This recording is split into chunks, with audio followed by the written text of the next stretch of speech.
এই জন্য আফগানিস্তানের একজন মন্ত্রীকে জিজ্ঞেস করেছিল বিবিসির একজন ইন্টারভিউয়ার, যে ইন্টারভিউ নিচ্ছিল, যে আপনাদের আফগানিস্তানে তো আপনারা মেয়েদের জোরপূর্বক হিজাব আর নেকাব করিয়ে রেখেছেন, এটা তো তাদের ঘরবন্দি করে রাখা, এটা তো দাসত্বের আলামত। তখন সে পাল্টা প্রশ্ন দিয়েছিল যে যদি হিজাব নেকাব দাসত্বের আলামত হয় আর হিজাব নেকাব খুলে ফেলাই যদি স্বাধীনতা হয়, তাহলে আপনাদের দেশের মেয়েরা পরিপূর্ণ উলঙ্গ হয়ে কেন রাস্তায় হাঁটে না? পূর্ণ উলঙ্গ অবস্থায় রাস্তায় হাঁটবে, তাহলে বেশি স্বাধীন হবে। যত বেশি পরিমাণে কাপড় খুলবে তত বেশি পরিমাণে কি হবে? স্বাধীন হবে। তাহলে আমেরিকার ইউরোপের মেয়েরা পরিপূর্ণ নগ্ন অবস্থায় রাস্তায় হাঁটবে, তা তো করে না। তারা কিছু হলেও তো কাপড় গায়ে রাখে, বরং শালীন পোশাকই গায়ে রাখে, যদিও সেটা তাদের দৃষ্টিতে প্যান্ট এবং শার্ট।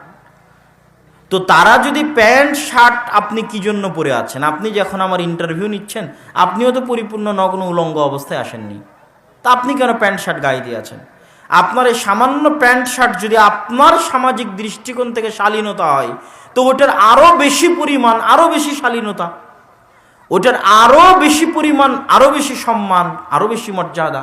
আর ওটা যত কমবে তত শাস্তি, তত অপমান। ওটা তো আমি আগে উদাহরণ দিয়েছি আদম এবং হাওয়া আলাইহিস সালাতু ওয়াস সালামের সম্মানিত উপস্থিতি।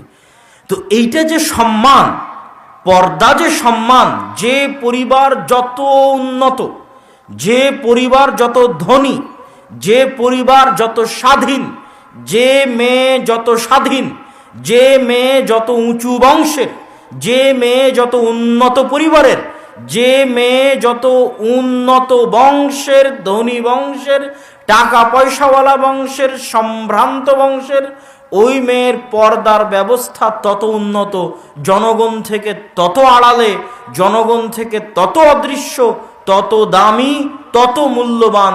এটাই ইসলামী সমাজ ব্যবস্থার মূল ভিত্তি। এই জন্য ইসলামী সমাজ ব্যবস্থায় দাসীদের ক্ষেত্রে পর্দার কড়াকড়ি নেই, বরং পর্দা যে স্বাধীন সে করতে পারে, এটা স্বাধীনতার আলামত পর্দা করাটা। আমি বলেছিলাম আগের উদাহরণ তো থাকবেই, বর্তমান যুগের উদাহরণ নেন। বাদশাহ সালমান বিন আব্দুল আজিজ, সৌদি আরবের বাদশাদের আমরা যতই নিন্দা করি, বাদশাহ সালমান বিন আব্দুল আজিজের বউয়ের ছবি কেউ কোনোদিন দেখেছেন?